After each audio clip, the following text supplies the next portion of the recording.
Hello, everyone. It's Joseph John Kaysen, the author of The Part About the Serpent. And I haven't made many videos or recordings in a while. And I thought today, I guess because I hadn't had the topic, I don't have a lot of battery power out here tenting in the woods. But there's things I have to share. And today I thought, well, what about a praise report? Well, geez, right there, I could make plenty of videos just on that, and that's um, what I should be doing. So, praise report. Well, here I am, mid-July, living in the woods in kind of a cedar canopy, and during spring, my favorite bird came by, a cardinal, and he had a female with him, and he was quite a ways away, about a stone's throw, and he kept coming, periodically digging around in the cedar branches on the ground. I thought, I ought to get a bird feeder out here. So I did, and I strung it up on a line that the squirrels can't climb, though they've jumped on it a couple times and chewed through it, and just figured out how to maneuver it so they can't. And so it took a real long time for the Cardinals to come close. The reason why they're so special to me is that for the past 20 years that I've been a believer, anytime I'd see a cardinal, it was some kind of ethereal message to me. It was like, you're on the right road, keep on it, and then they'd vanish, and then they're gone. I wouldn't see one for a while again, they're that rare. And I heard somebody say online, they wrote online that there's something so spiritual about seeing a cardinal. And I was like, yes, I match that. So I got the bird feeder and carry like 10 pounds of seed in on my bike.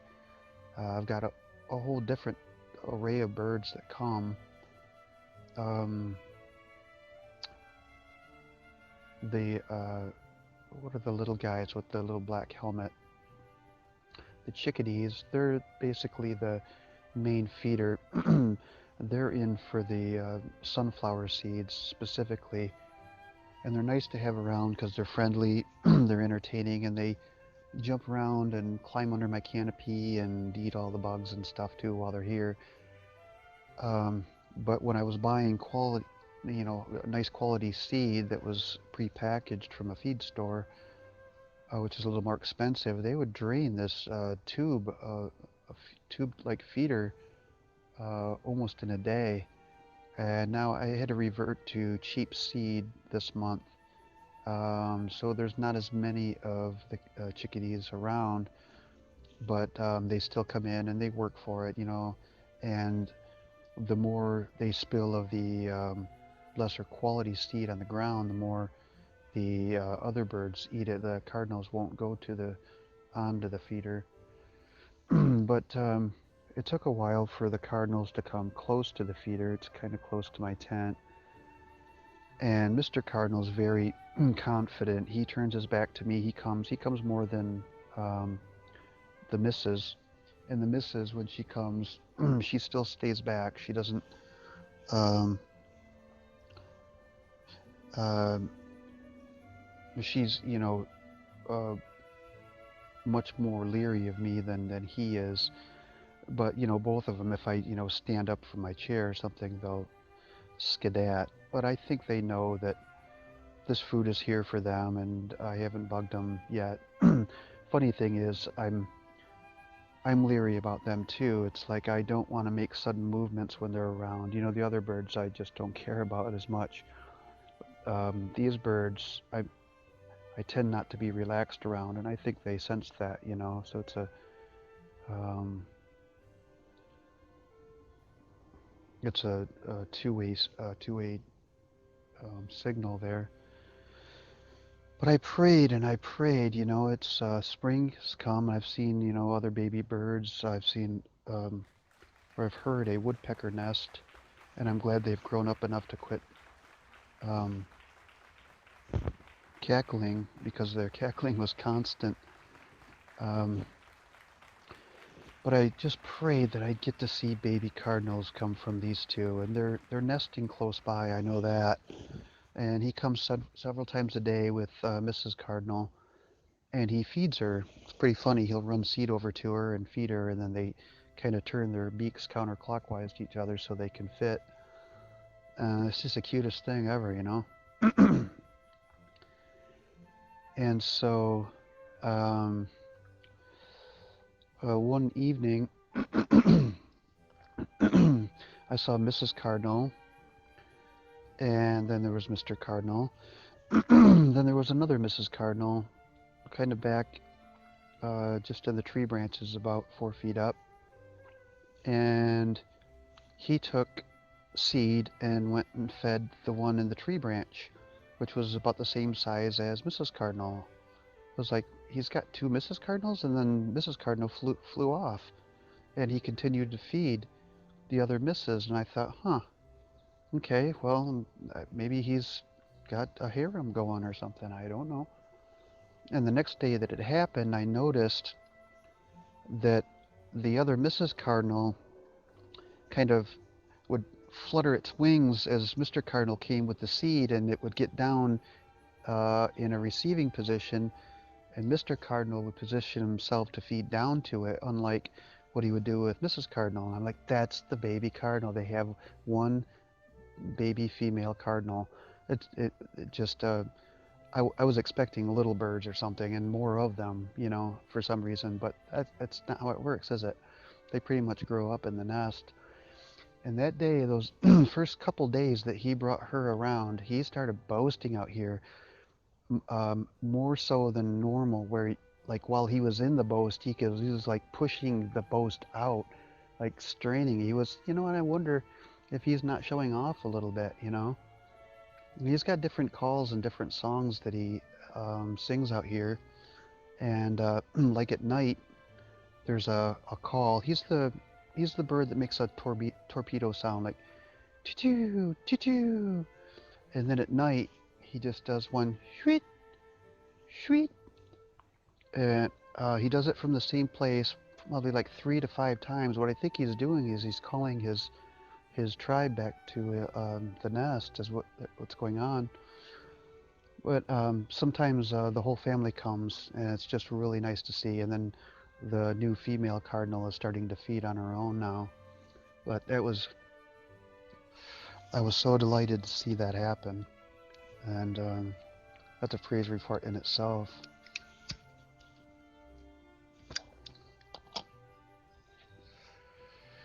Another one. I've got plenty of them. I don't want to try to jam them all in there. I'll try to stick to 3. Um, I guess they're going to have to go in kind of a tangled order. This month was going to be really hard. Well, every month's hard. I lived the winter out here in a tent. I'm still out here. And, the police know where I am enough to where they, like, leave me notes if they need my assistance for anything. It's not anything bad that I did, but, I've had stuff happen out here.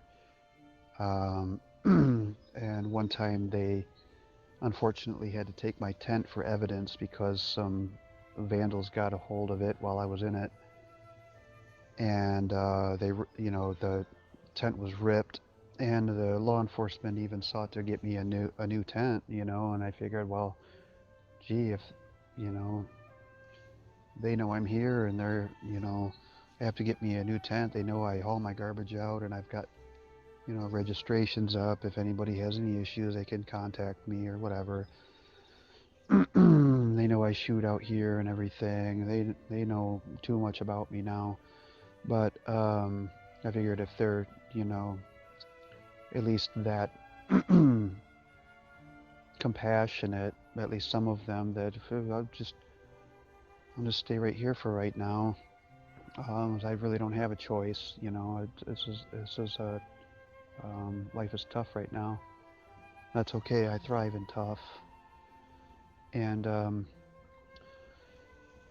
the bad thing was is that I was in a borrowing cycle every month, and I was like that for a couple years, where I get an overdraft from my bank for 500, and I go get a payday loan, and then another payday loan, and every month I would be in this cycle. Payday, I would have to be at these places and make these payments. Sometimes they were late. Sometimes there were stop payments on checks. Um, it was a nightmare. And I was borrowing about $135 each month in borrowing fees, if that's not insane. And I couldn't get out because it took one payment to pay the other and one payment to pay the other. And you see the same people at these same places. These are people that are pushing walkers like I was. These are people that are disabled and old. Um, what I prayed and prayed, and like I prayed to see baby cardinals come, and hopefully I was able to add to their um, nutrition during the spring and the raising of that chick. But I prayed that God would somehow get me out of debt. And so it came about the time when the $1,200 stimulus checks were issued, that I figured out that I have to do it now or it's not going to happen. So what I did is I paid those 3 loans off, and then I closed my checking account. And it was like returning overdue books to the library. It was that kind of feeling. It was, oh. And there's things that I can't do without a checking account. My books were getting direct deposit there. I'll have to get them in check form now, which requires like $100 threshold. And I can't make debit card purchases. My debit card doesn't even work now. So when I have a savings account, but nibbing that off in the bud there, I figure, okay, well, I'm going to have about 2 or 3 real hard months. And so far it's been great, and I'm still not out. I backed off on my storage, but I got that paid off, and in the next month or 2, I'll be able to catch up on late fees on those things to get ahead of late fees, $5 storage or whatever is tagged onto my signature loan from the bank. Just get those paid off and get ahead. But the only way to do that was to make sacrifices. And I still have my guitar, and it's the 15th, which is very good. I may have to pawn it. If I do, that's $15 versus $135, and so be it.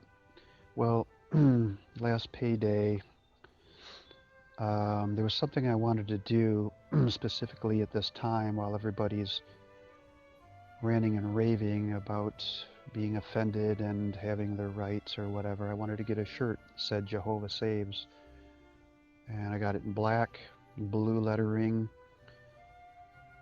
in a Garamond font, and then 3 blue stripes underneath it to keep with the Israeli flag. And it came in today, or it came in yesterday, and I went and got it today. I put it on as soon as I rounded the corner, and it feels great to wear it. I'm going to wear the daylights out of it. Can't say the hell out of it because there's no hell in it. I'm going to wear the daylights out of it. I've already got it hanging on the line because it's all sweaty from today biking around. But I went to the Civic Center, which is across from a food pantry. There's a church there that I went to today. And I was doing pull-ups at the pull-up bar and chin-up bar because I'm getting my upper body back in shape. I'm doing pretty good at that. Eating lots of fruits and vegetables and stuff like that, because a lot of people donate those. Yeah, uh, these food pantries, they'll give out boxes of produce, and so I'm eating as much as I can, and it's helping. So I wear the shirt, and this woman turned around, came back after my first set. She's an old woman. She said, I have to compliment you on your shirt. Something told me to come back and compliment you on your shirt. She said she'd just walked 3 miles and she was praying the whole time.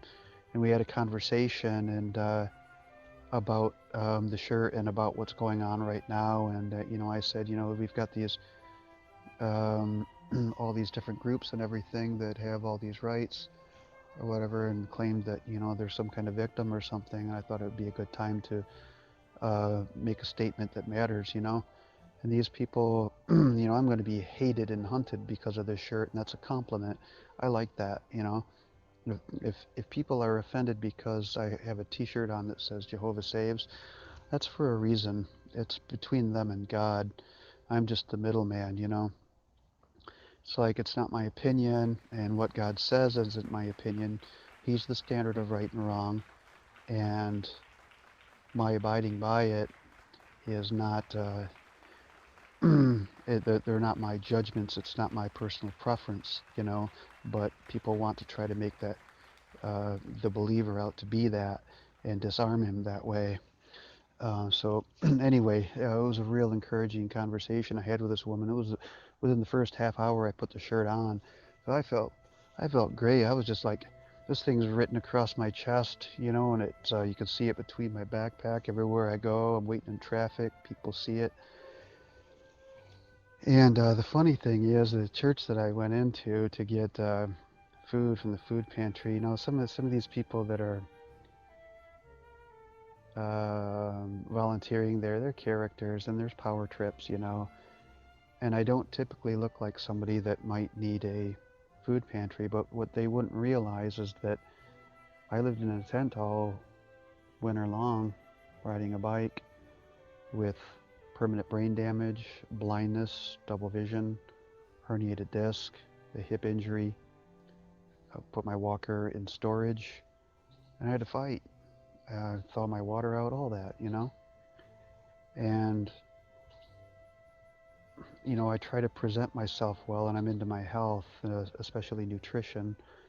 Um, that's one of the few subjects that I'm fairly good at. And I have the same access to resources everyone else has. Um, and you could probably see the vitamins in my hair and things like that. Um, but what they don't see is how I really live. You know, they don't see the cold shave with the creek water today before I left. They didn't see me bathing in the river last night. They didn't see how I washed my underwear out last night and didn't get to rinse them and wore them today. And they didn't see me digging out my fingernails like I do every day to try to present myself as not homeless. So I put on, some sporty gear and a bicycle helmet, and most people can't tell. But the praise report is that shirt, I got it in, and I'm gonna wear the daylights out of it. I might have to get another one. And the woman said, she said, I'm that gives me an idea too. I might want to get a shirt. This thing was like $46. And I went and I figured I have to, whatever it takes, I got to buy this thing. I got to do this. I got to say it right now. And so the sacrifice was I didn't get all the maybe toilet paper and batteries that I might have needed, but I got the shirt. And I'm in war for God right now. I can do without comforts and things like that. So I'm moving on with praise reports. Oh, back to nutrition. There's a supplement. Well, there's supplements that you can use um, uh, uh, to replenish your body with nitric oxide, nitric with a C, nitric oxide. What it does is it oxygenates your blood. And for years, I've been trying to do that, You know, I was a heavy smoker for a long time. Then I quit for 20 years. And I started smoking again. I could tell you why.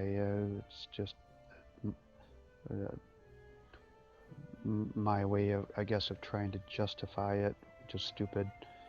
It's my own stupidity. Anyway, you know, when I was younger, I starved my brain with oxygen. That's where brain damage came from, and I did it deliberately, huffing chemicals. I hid that for years and years and years. I was tested, and I didn't want to live. And when I was doing it, I wanted to do damage. That was the type of person. That's where I was in life, you know. Uh, I wanted to self-destruct. And so, you know, God's delivered me from all that. And one of the chemicals I know that I'd really done damage with in my body was in the dopamine system. So I got enlightenment into that, and nutritionally supplemented to rebuild that system. And what that did is it got me out exercising more and getting more oxygen in my body. And so, like, when I have like a court case or something coming up, I always represent myself. I do my best because I get highly disciplined, and I exercise heavy and eat right, and it oxygenates my brain, and I totally know the difference, you know. Just after one run, it's like my thinking powers are um, in order. So I take high dose iron too. That helps, and I don't recommend all the things I do for everyone because you know I'm kind of extreme, and my deficiencies were very extreme too. But to get nitric oxide, um, there's L-arginine and L-citrulline, and it gets used up pretty fast. It's like an amino acid. It's a precursor to nitric oxide. And I gotta slow down. My mouth is getting dry. I found some at the health food store last month. It was like $26. I'm like, oh, I'm gonna have to ration this to about to take it twice a day. Definitely tell when I take it, but it burns up pretty quick, you know. And you can get it from some foods, you know, celery, and I think some kind of dark leafy green thing. I can't remember exactly what it is, but um, the supplements work great. But it was expensive, you know, and I thought, man, I'm gonna have to ration these, and I can't take as much as I'd like to. And I went to the health food store again today, and I saw that they have just L-citrulline alone for about half the price of as the combination. Well, the L-citrulline reuptakes into L-arginine, so you don't really need the combination. You just need the L-citrulline. You can get this kind of thing from beetroot powder, but that's expensive too. I suppose you could eat beetroots. Anyway, I found it for about half price, you know, and if I do have to pawn my guitar, I could actually afford that, maybe do a load of laundry too before the end of the month. And so I figured, well, I don't have to ration these nitric oxide precursors anymore, so I took a little bit more today. And I have so much energy, and you know, these food pantries, this is a lot of this produce and stuff they've got to throw out. You know, I've volunteered at these places, and I've seen what they throw out, and they encourage us to take this stuff. They don't, you know, I didn't go through with the sign up and, you know, get, you know, the toiletries and all other kinds of items today. I just, you know, I just need some leafy greens and some yogurt and stuff like that, whatever. I take, you know, the little protein drinks that people don't like. I drink that. And avocados that are going bad, I just spoon them right out of the peel. I just love them. So I've got a great health kick like that, and even having these injuries, I don't get enough rest.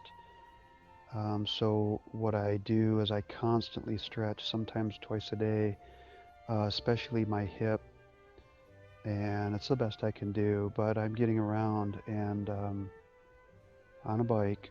I don't have to pay insurance on. I don't have to take it to a car wash. I'm not identified by it everywhere I go, or have to park it where I have to pay a fee or anything like that, you know. Um, and I'm getting a cardio workout everywhere I go with it. So, on those praise reports, I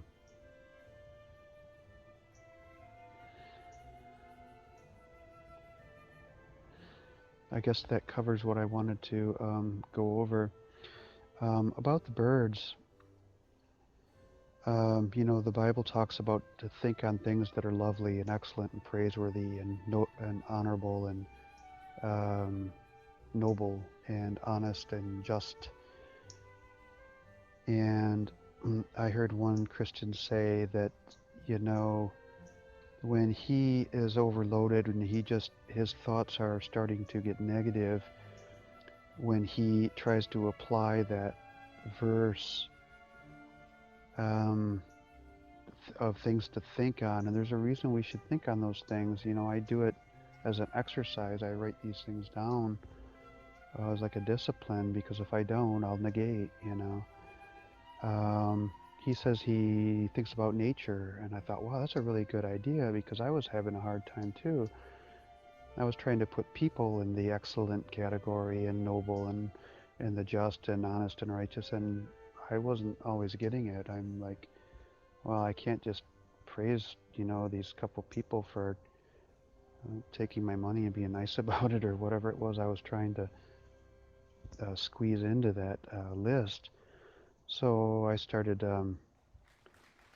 thinking about nature too, and now I'm getting into like the behavior of these animals. Mr. Cardinal's here right now. You might be able to hear a little, like a sipping sound he makes, and Mrs. Cardinal's here too. Looks like maybe the baby walks and pecks even less assuredly than the mother. Doesn't have quite as bright of a bill yet either. No, that's the baby. Yeah, yeah, she, he just fed her, and she crouches down while he takes the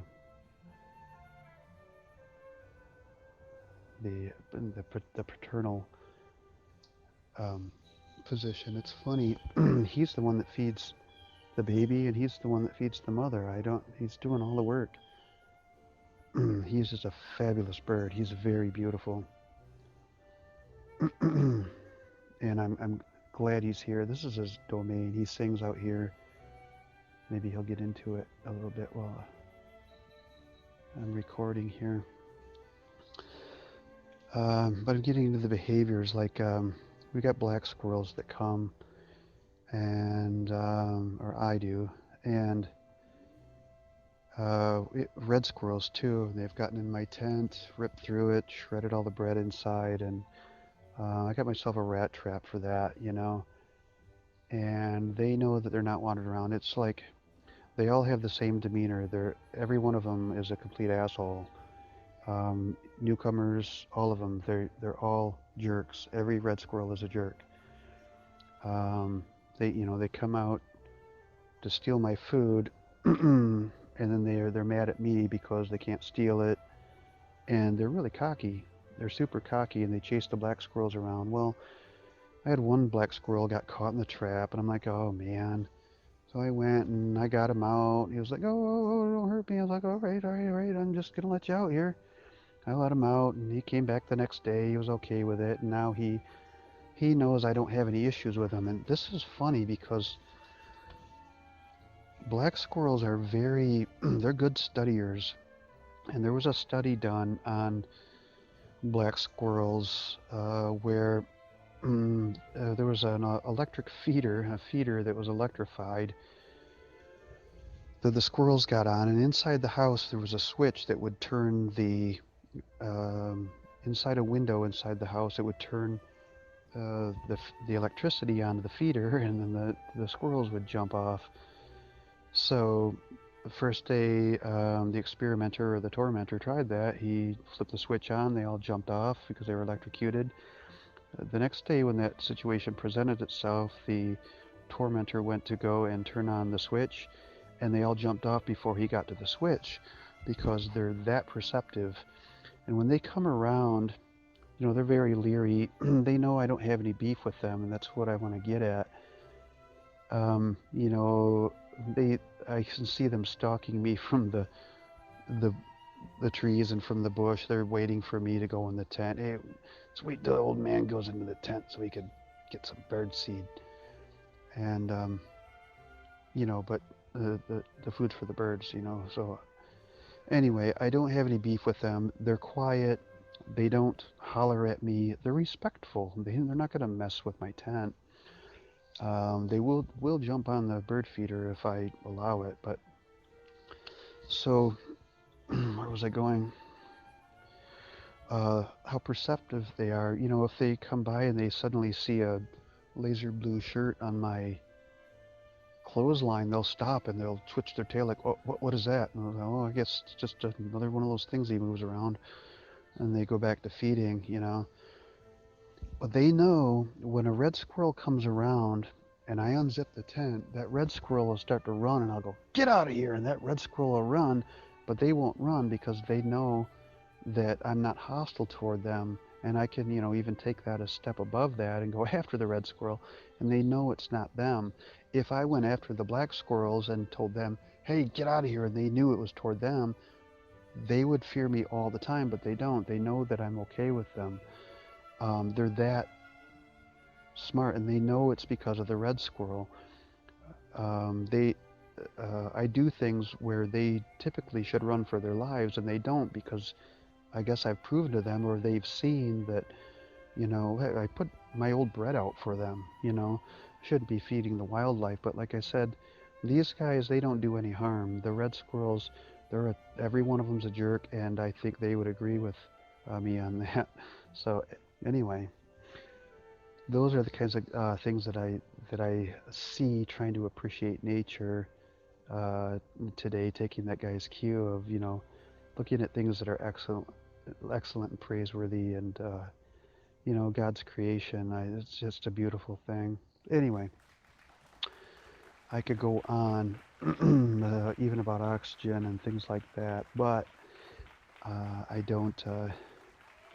I'll wear you out. I don't have the wind power because I'm going too fast, and I just wanted to get a praise report and get it out there. But I heard it said, I've spending a lot of time with God out here, which is great. That's our chief duty. Love the Lord thy God with all thy heart, all thy mind, with all thy strength, and love your neighbors yourself, which is, well, don't covet his stuff and don't steal from him and blah blah blah. It's if you love him, you just don't do those things and mind your own business. Try it. And so spending time with God, it's not selfish. Do it. But sometimes I don't get to share, and I heard it said that a joy that's not shared is cut in half, and a sorrow that's not shared is doubled. And I'm starting to feel that.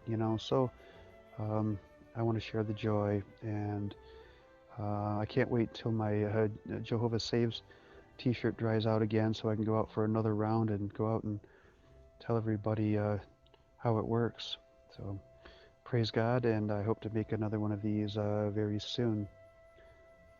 God bless you.